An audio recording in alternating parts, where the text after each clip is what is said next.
ustedes muy bienvenidos y bienvenidas a un nuevo capítulo de Conversaciones Desastrosas.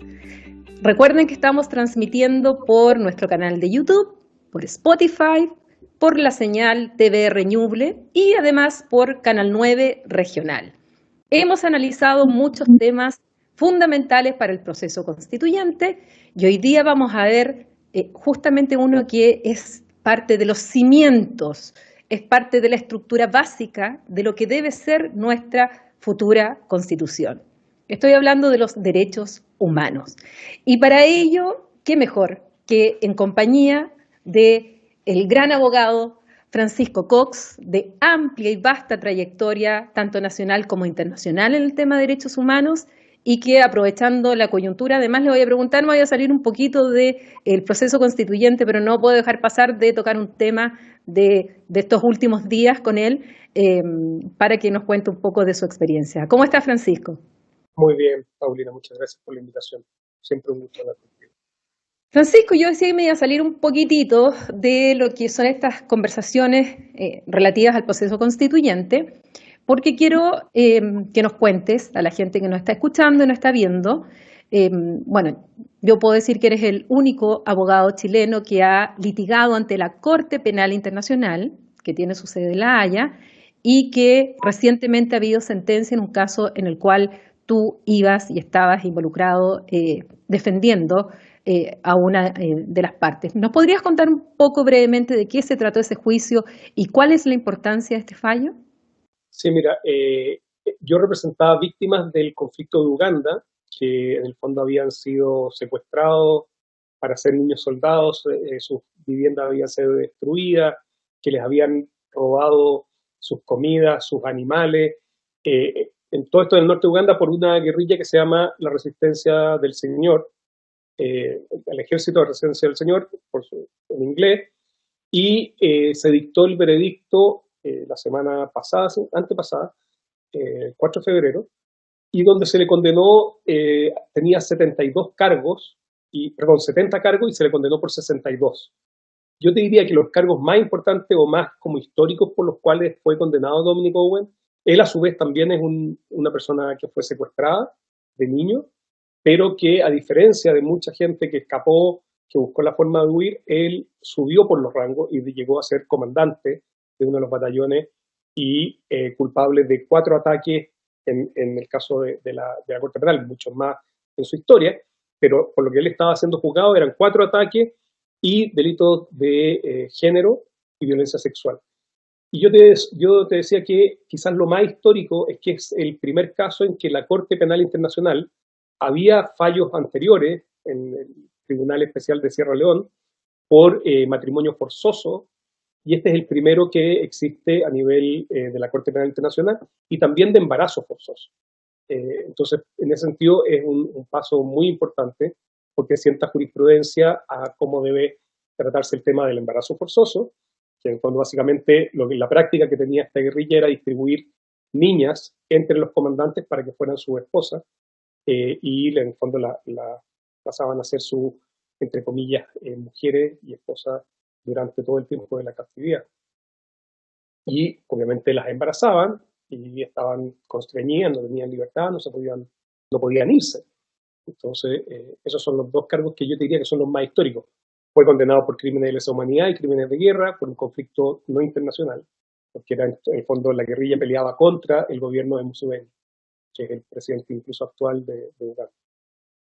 Bueno, te agradezco que nos cuentes, porque esto no siempre sale en las noticias, no siempre está en primera plana, y sin embargo es tan importante para el desarrollo, sobre todo el derecho internacional humanitario, el derecho internacional de los derechos humanos, y esto va avanzando en la jurisprudencia, en la tipificación y en la sanción y en el castigo justamente de estos crímenes de lesa humanidad, crímenes de guerra y estos tipos penales que establece justamente el Estatuto de la Corte Penal Internacional. Y te felicito además porque es un orgullo, y te lo digo, que como chilena sea un abogado chileno quien haya estado litigando, defendiendo y además ganando esta causa. Así es que mis felicitaciones, Pancho.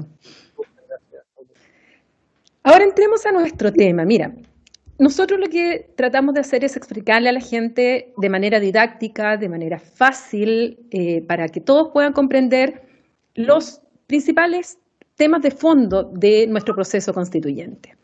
Y en otras oportunidades hemos explicado que la Constitución tiene normalmente dos partes, una parte dogmática, donde están los derechos fundamentales, y otra parte que ya es la orgánica con las instituciones, de las cuales ya con distintos analistas hemos pensado, reflexionado sobre varias de estas instituciones. Contigo quiero hablar sobre derechos humanos y la primera pregunta obvia es, ¿qué son los derechos humanos? ¿De dónde nacen? ¿Por qué surgen? ¿Y qué diferencia hay con otro concepto que uno suele escuchar, que son los derechos fundamentales? ¿Hay o no hay diferencia? ¿Qué relación existen entre ambos? A ver, mira, yo te diría que los derechos humanos, o por lo menos mi visión, son aquellos, o sea, cada individuo eh, nace en sociedad y justamente para que la sociedad pueda funcionar y para que en el fondo la sociedad no vaya a sobrepasar o a arrasar con los individuos, es que se establece una especie como de barreras, por decirlo, hasta donde pueden promisión de las personas. Yo diría que eso, en principio, son los derechos fundamentales. ¿De dónde derivan? Bueno, hay gente que te dice, no, son derivados desde Dios, o sea, Dios se los da, ¿no es cierto?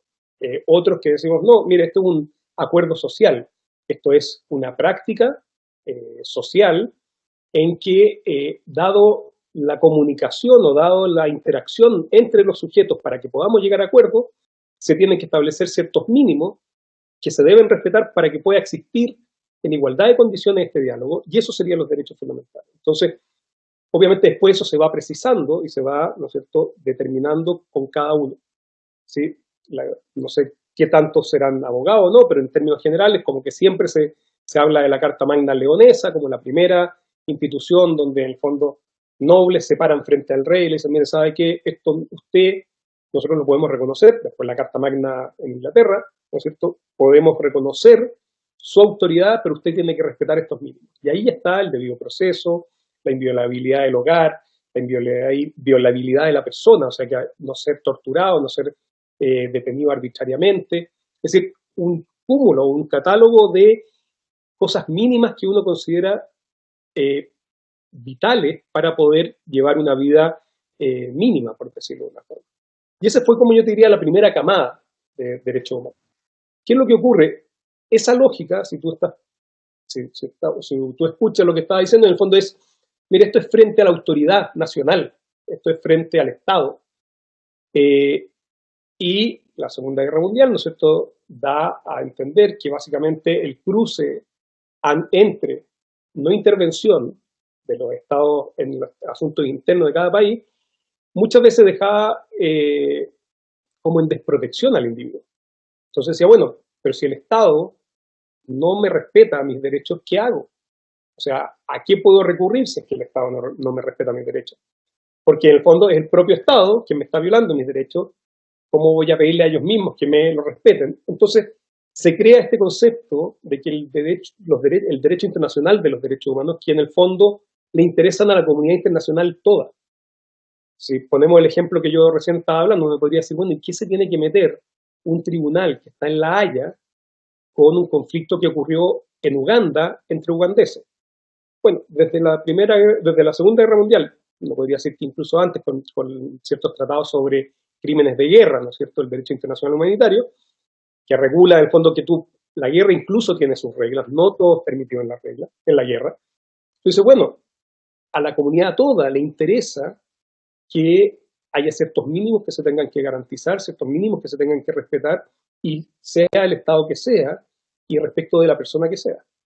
Entonces yo diría que ese es como el concepto básico de derechos humanos. Y ese es como quizá, y la visión más tradicional, lo que llamaban los de primera generación, que son los derechos civiles y políticos, el derecho a votar, eso después, ¿no es cierto?, evoluciones, se tiene el derecho a votar, la igualdad ante la ley, el debido proceso, que en el fondo si me va a condenar me tienes que respetar algunos derechos, tengo que tener derecho a una defensora o a un defensor, tengo que tener derecho a presentar pruebas, a contrainterrogar a las personas que me están acusando, saber quién me está acusando.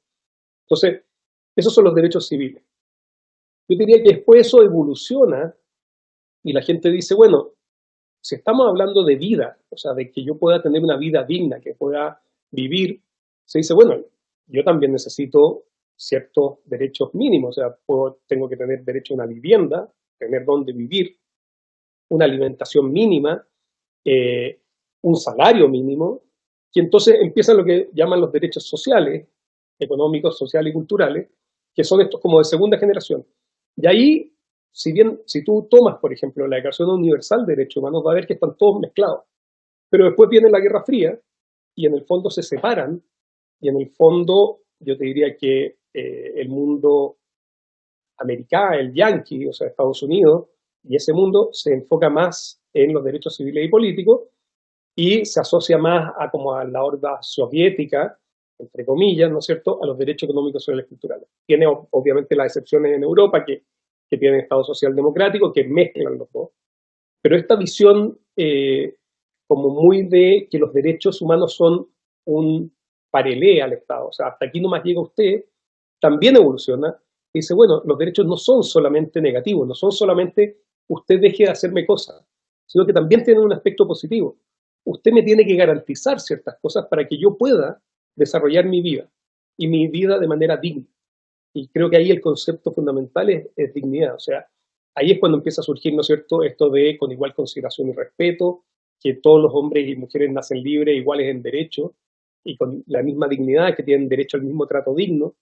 Y yo creo que de la dignidad se pueden derivar muchos otros derechos que son, yo diría, los mínimos para que una persona pueda desarrollar una vida digna. Y eso no significa, como a veces se ridiculiza, ¿no es cierto? Entonces tiene que tener derecho a ir al cine. No, estamos hablando de cosas básicas, de comida, de educación, de cultura, de vivienda, de un salario mínimo. Ahora, Francisco, tú que has tenido sobre todo una relación muy estrecha con África y con otros países, se critica a veces esta visión del surgimiento de los derechos humanos y la propia Declaración Universal de los Derechos Humanos. Se dice, oye, en realidad no es tan universal, sino que en el fondo viene de una concepción muy occidental, muy europea, donde justamente piensa primero en el individuo y después en el colectivo.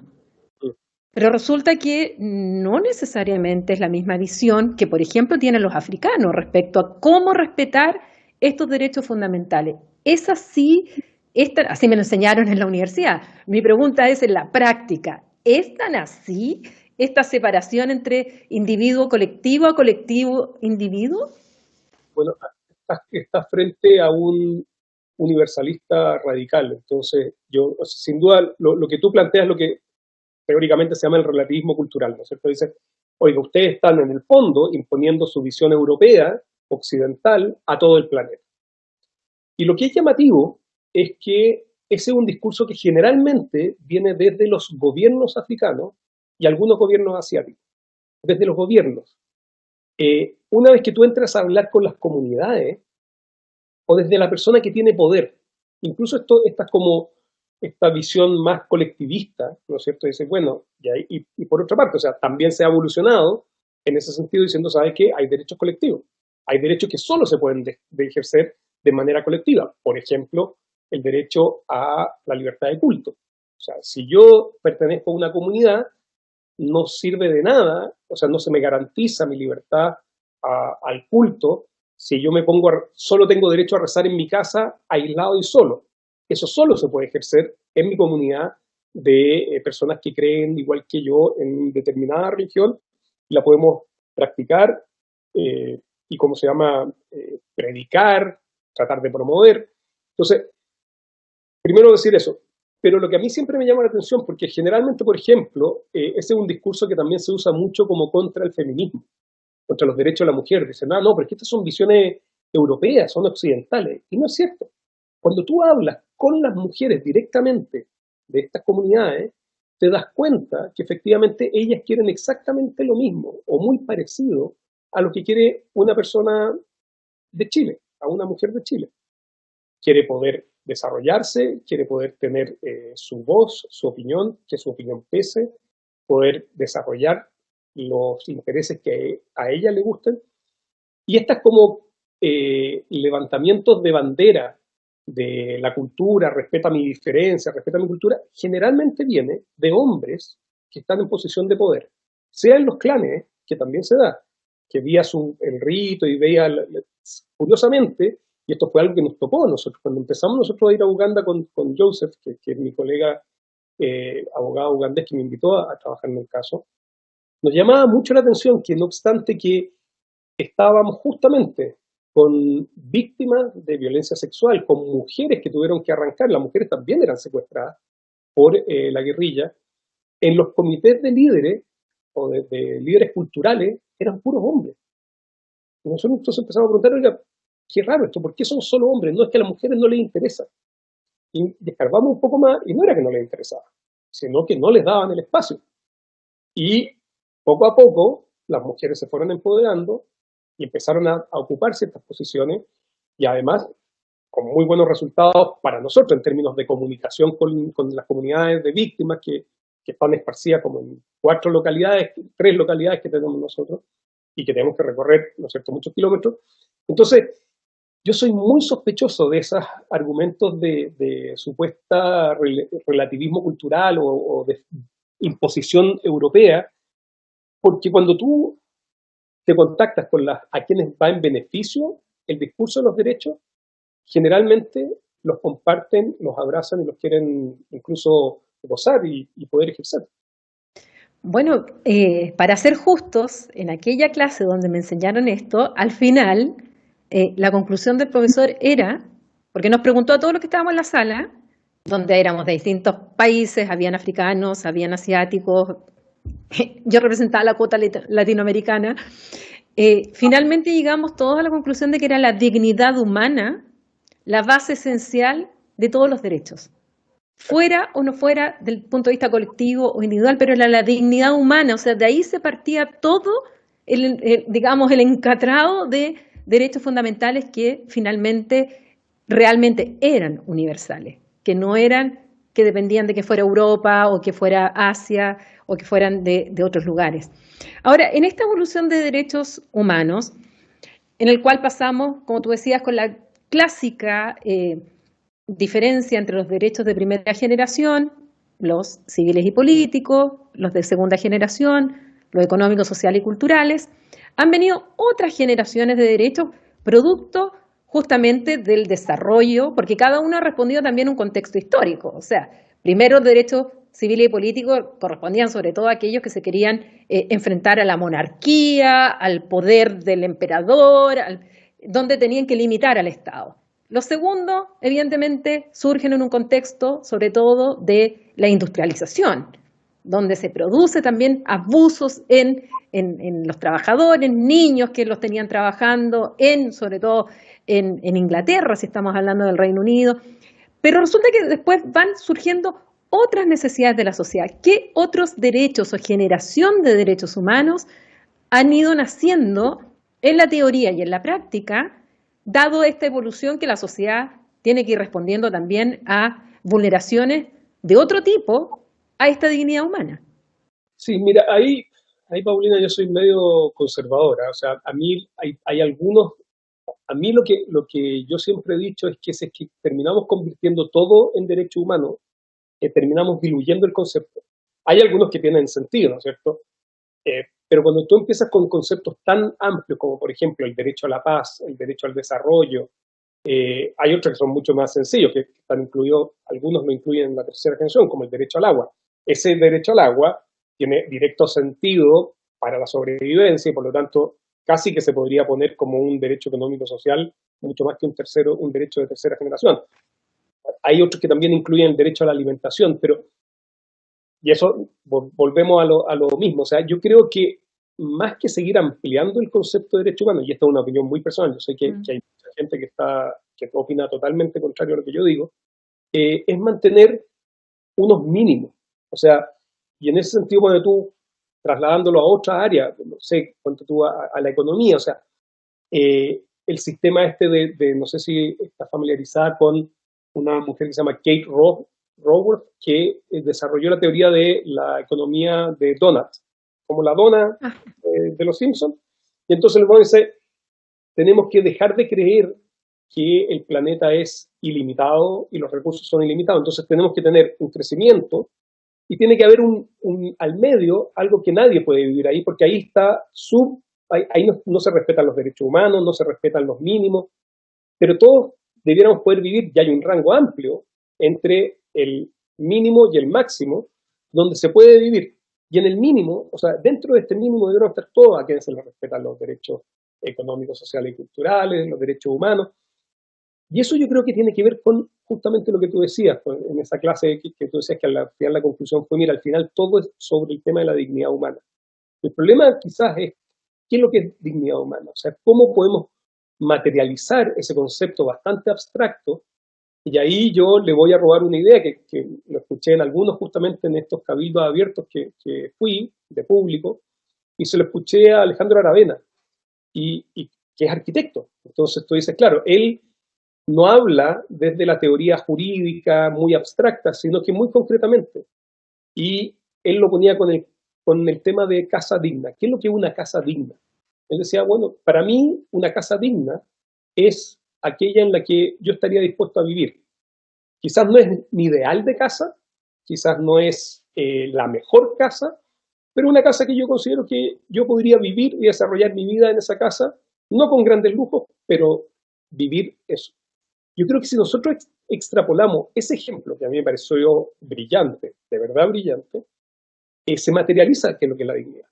Entonces, una vida digna es una vida que tú, yo, cualquier persona podría vivir. Quizás no es el ideal de su vida, quizás no es la mejor de las vidas, pero una vida que yo diría, yo puedo vivirla y la puedo vivir feliz, no exultante, no, qué sé yo, como fuera un gran amo y señor, pero vivo bien y vivo dignamente. Yo creo que sí, yo creo que fíjate que al final del día es el sentido y la función que tienen que cumplir los derechos humanos. O sea, cuando el proceso constituyente esté discutiendo y se planteen estas discusiones, yo espero que las y los constituyentes digan, bueno, estaría dispuesto a vivir en esas condiciones, estaría dispuesto a vivir o ser juzgado de esa forma, estaría dispuesto yo a ser sometido a ese trato. Yo creo que si uno logra visualizar eso, creo que vamos a tener una muy buena constitución. Y me creo parece muy, muy importante lo que estás señalando, porque en el fondo es ponerse en el lugar del otro. Aquello que se llama empatía, que ayer estuvo tan de moda en Twitter, eh, es ponerse en el lugar de la gente en general, de si es que va a vivir, va a soportar una vivienda digna, una educación digna, una salud digna, un trato digno. Yo creo que está muy vinculado y tienes mucha razón en ese sentido y es un buen parámetro, sobre todo porque vamos a tener a 155 personas que no son especialistas en derecho, que no son especialistas en derecho internacional de los derechos humanos y que una buena métrica para poder decir, bueno, ¿qué es lo que hay que buscar? Es justamente lo que tú señalas. Yo viviría en esa casa, yo aceptaría esa salud, ese nivel de trato. Yo creo que es muy bueno como al menos una idea para aquellos que van a discutir el texto constitucional. Ahora, ¿qué características tiene la actual constitución, la constitución que hoy nos rige en materia de derechos humanos? ¿Y qué tú le cambiarías si tú fueras constituyente? ¿Qué agregarías? ¿Qué sacarías? ¿Qué filosofía hay detrás del actual constituyente en materia de derechos humanos que tú como filosofía le cambiarías y pondrías como sello una nueva constitución si tú fueras constituyente? Bueno, yo creo que un poco lo que estábamos hablando, Pablo, o sea, la visión la visión que tiene la Constitución respecto a los derechos humanos es más bien negativa. Es decir, el Estado no me puede hacer esto, el Estado no puede hacer esto. Eh, y creo que eso no satisface o no crea las condiciones necesarias para que una persona pueda vivir una vida digna. Entonces, ¿qué es lo que le cambiaría yo? Yo tomaría derechos económicos, sociales y culturales E insisto, y con la expectativa de esto, de la dignidad, o sea, de un mínimo, de que en el fondo la gente pueda vivir dignamente. Y eso es algo que yo creo que sí falta, y creo que es central de la Constitución.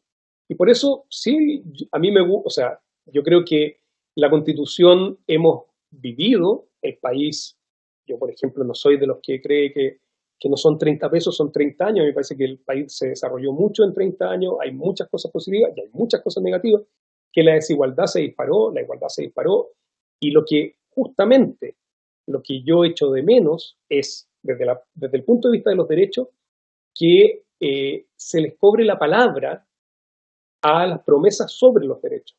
Y entonces, por ejemplo, esta es una constitución muy, ¿no es cierto?, pro libre mercado.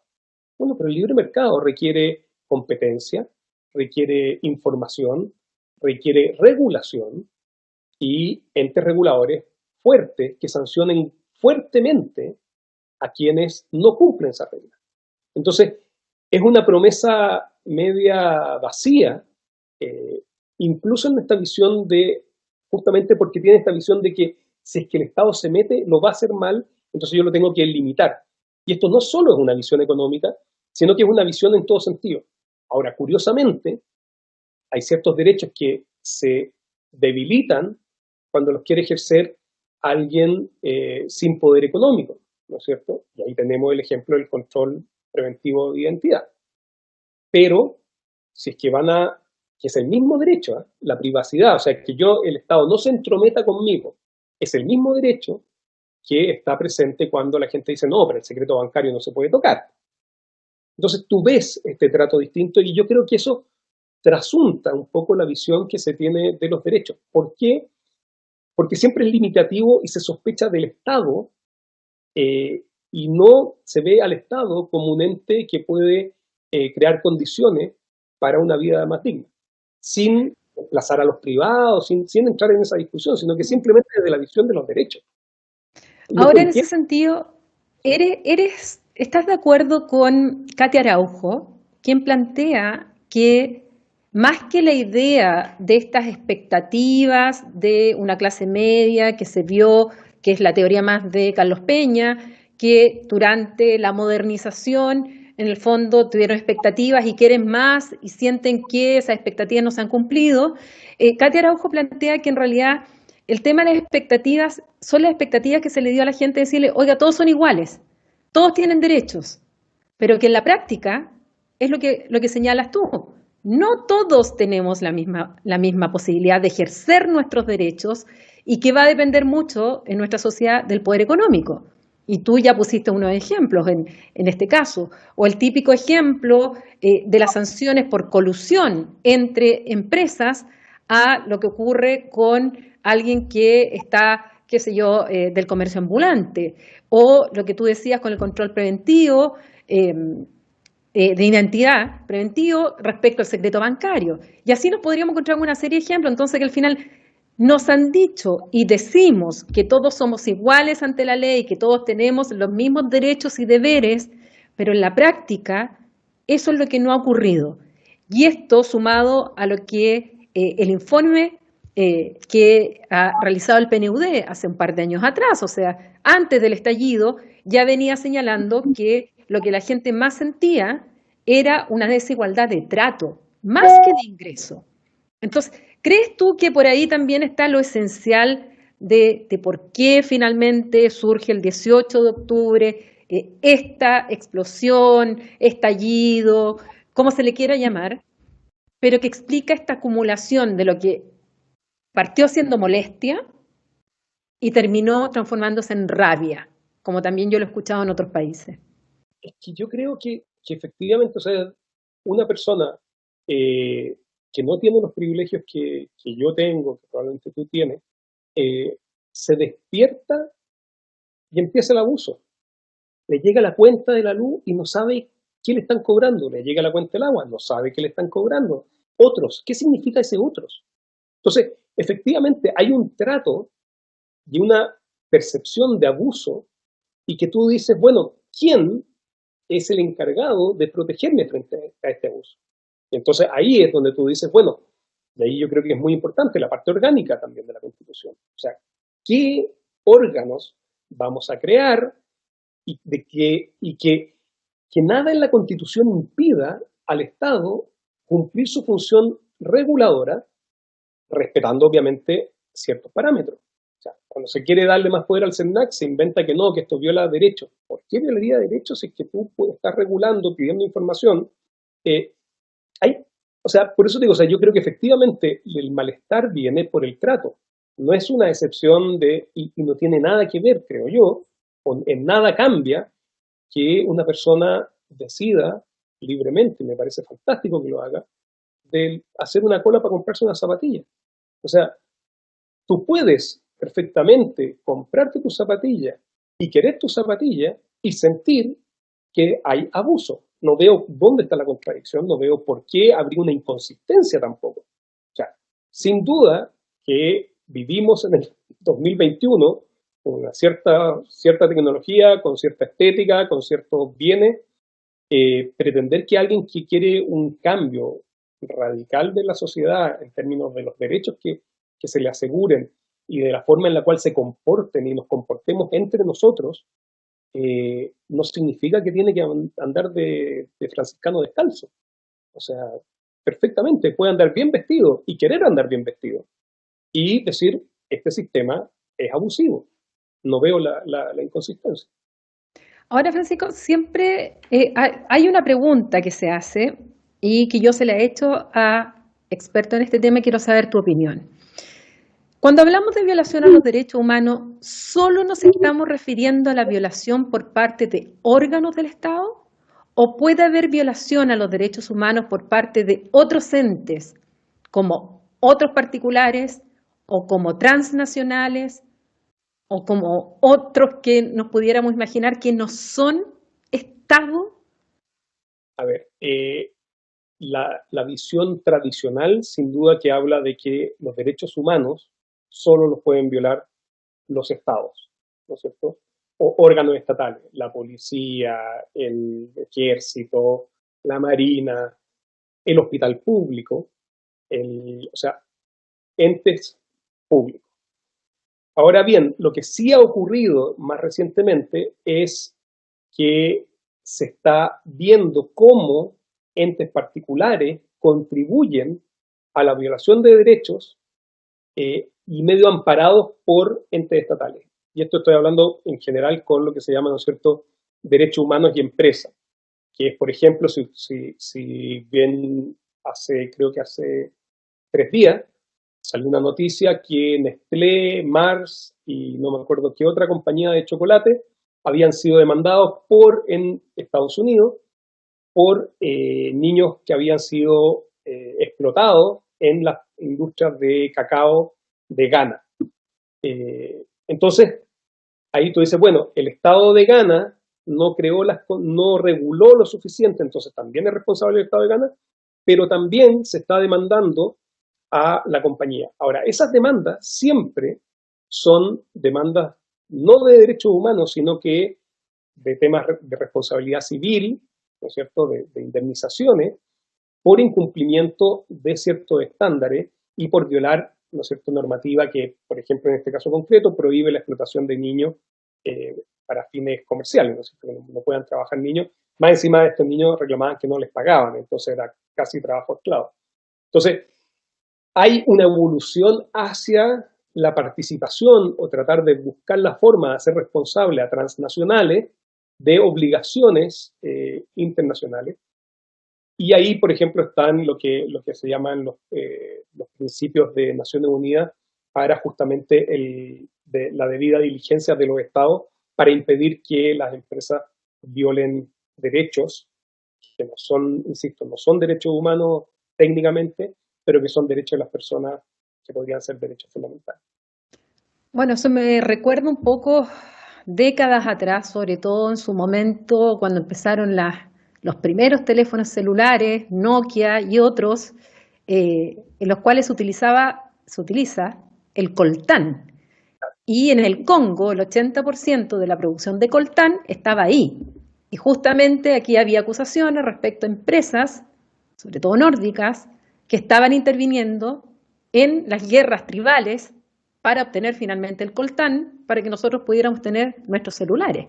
Entonces, y ahí también se entraba en un tema de empresas en conflictos en África y justamente para obtener un mineral que era fundamental para en ese caso la telefonía. Entonces, hay muchos temas ahí también que, sobre todo África y América Latina, hay temas súper importantes ahí en esta evolución un poco de cómo las empresas pudieran entrar efectivamente a una vulneración de derechos y que, bueno, respondieran. No siempre es el caso.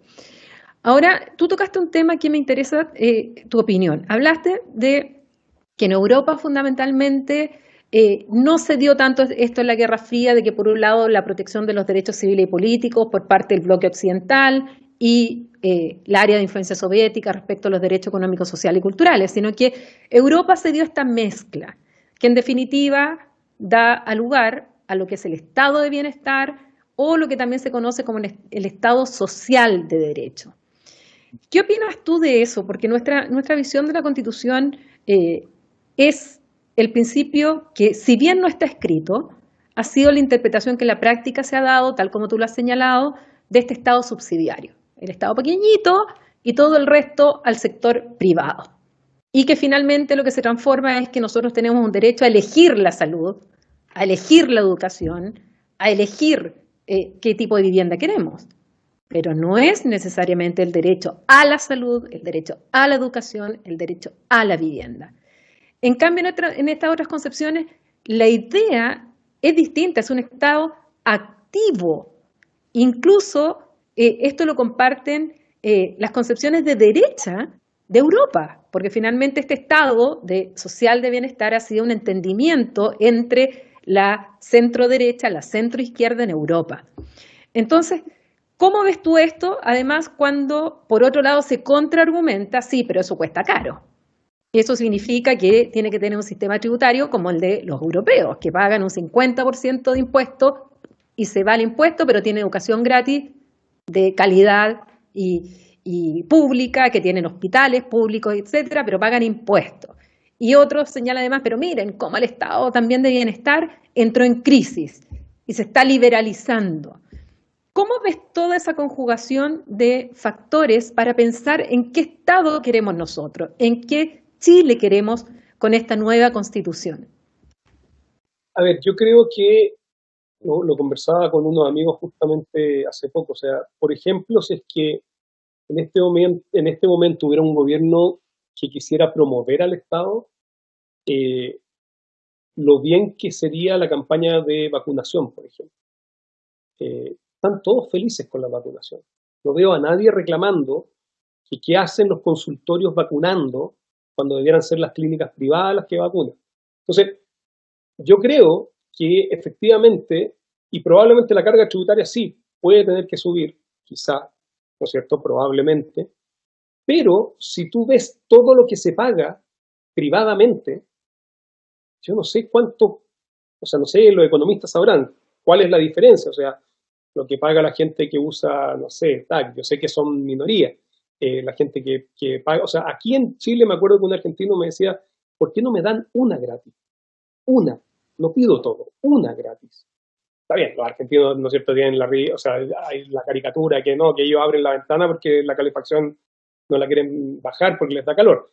Pero yo creo que efectivamente, por eso vuelvo al concepto de dignidad. O sea, nadie está pidiendo cirugía plástica universal. Está pidiendo los mínimos. Y sin duda, y aquí quizás vamos a tener que tener una conversación, una discusión más dura, habrá algunas enfermedades muy excepcionales y muy caras que quizás no estén dentro. Porque lo que tenemos que garantizar, insisto, creo yo, son los mínimos, no los máximos. Y ahí es donde yo creo que hay una visión distinta. O sea, cuando a ti te preguntan, dicen, bueno, pero ya, lo que tú decías, o sea, derecho, ¿cómo se llama? A elegir, a elegir, a elegir. Pero esa elección es una promesa vacía, porque la gente no está en Exacto. condiciones de elegir. Entonces, yo creo que un Estado social de bienestar, un Estado social de derecho, lo que hace es cumplir esa promesa de los mínimos. Sí, a lo mejor no va a ser con flores tu sala de hospitalización. ¿Y a quién le importa? O sea, yo lo que quiero es que el doctor o la doctora me sane, no que me ponga en hotelería, que es donde tú crees finalmente cuando vas a ciertos hospitales privados, que esa es la cantidad de plata que está puesto en hotelería, no en salud. Entonces, me parece que efectivamente, si logramos como internalizar que lo que va a garantizar el Estado son mínimos, y mínimos en los cuales yo estaría dispuesto a atenderme, y yo estaría dispuesto a mandar a mi hijo y a mi hija, eh, es bien distinto a la caricatura que se quiere hacer de lo que es un Estado benefactor. Y un Estado benefactor que se nutre de nosotros. O sea, a mí lo que me llama un poco la atención siempre es este como Estado ajeno.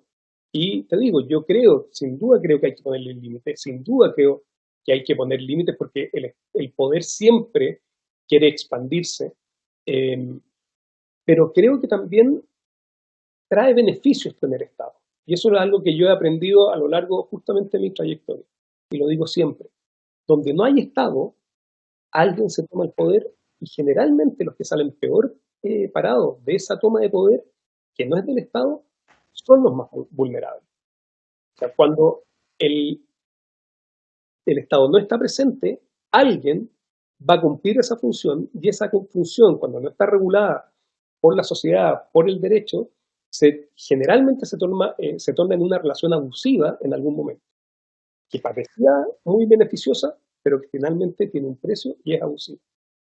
Ahora demos un salto a lo internacional, porque Chile está inserto en un concierto internacional. Chile está inserto en el mundo, en un contexto mundial, en una región que es América Latina, y evidentemente no podemos, esa separación de la política internacional de la política interna ya no existe. Hoy día todo lo que puede ser política interna tiene efecto en lo internacional, o lo internacional tiene efectos también en lo interno.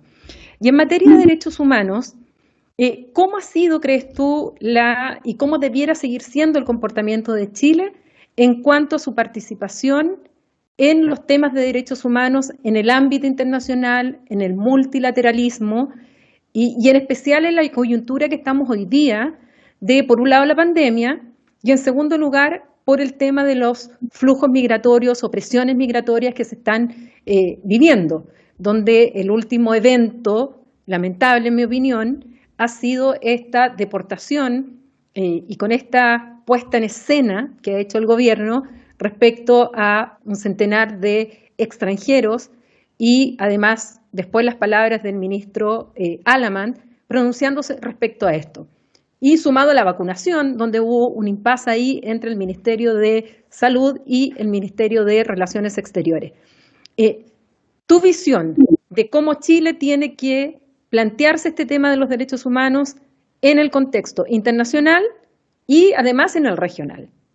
A ver, yo creo que sin duda Chile, como tú dices, está inserto a nivel internacional y creo que Chile todavía no es consciente del poder que pueden tener generalmente en las conferencias internacionales, en la comunidad internacional, en la discusión, sobre todo internacional de derechos humanos, los países chicos.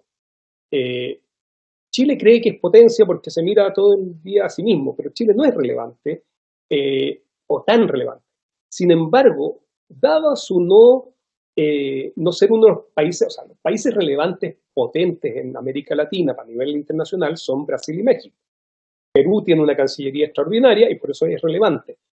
Chile debiese mirar ese tipo de experiencias como la peruana, porque muchas veces los países europeos occidentales en conferencias internacionales necesitan la opinión de países más chicos para que no parezca que se está imponiendo la visión de Europa sobre todo el resto del planeta. Entonces, ahí Chile tiene un poderío muy grande de influencia y de avanzar ciertos temas, y creo que no siempre se ha utilizado y no siempre se ha manejado de la mejor manera, y creo que ahí hay mucho espacio para crecer.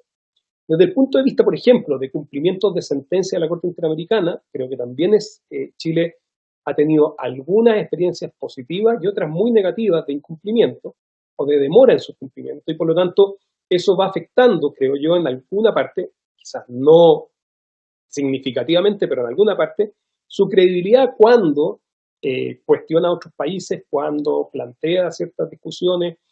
Y ahí entonces lo vinculo justamente con lo que yo estoy totalmente de acuerdo contigo, que el trato a los migrantes que se les dio, por una parte, es violatorio de derechos humanos.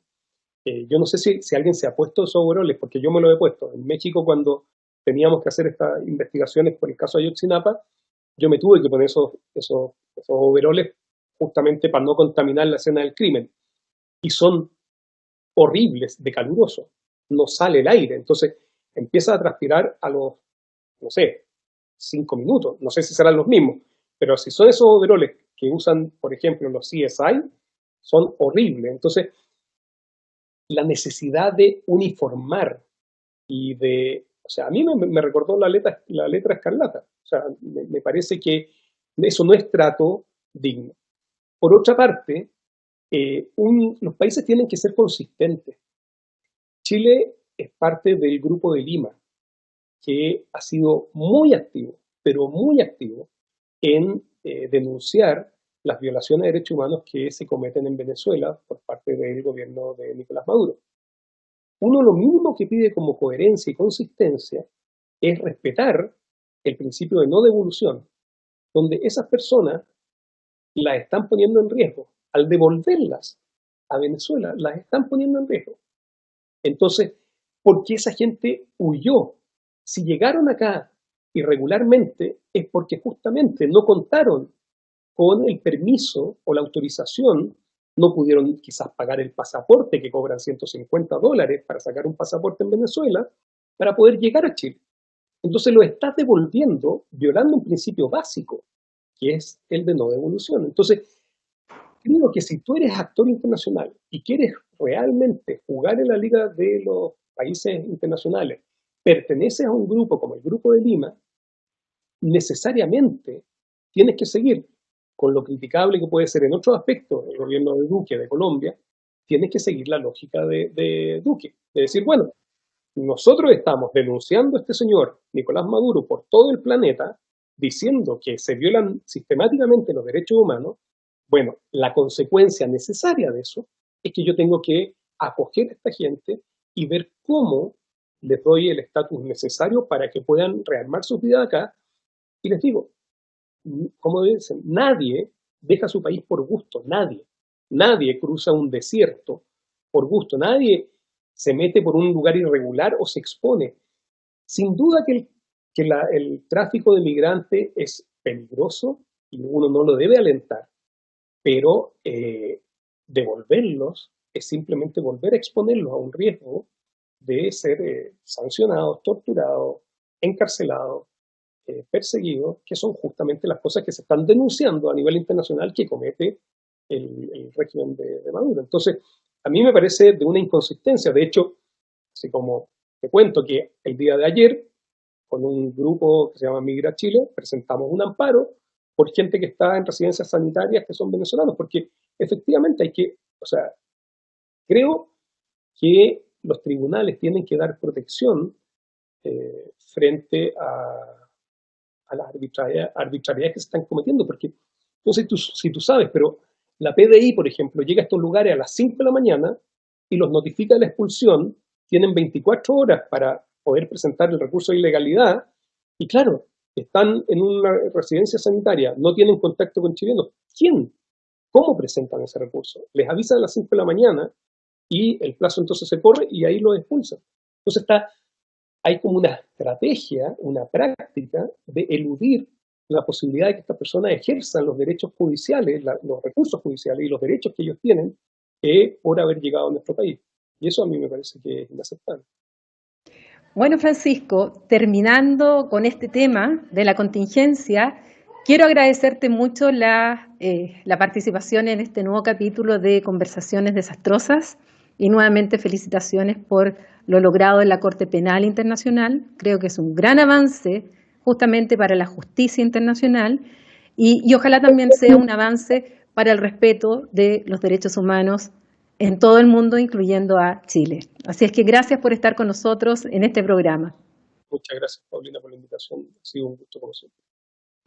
Así es que, y ustedes, nos vemos en un próximo capítulo, nuevos temas, nuevos invitados e invitadas, para seguir viendo lo que es el proceso constituyente y estos temas de fondo.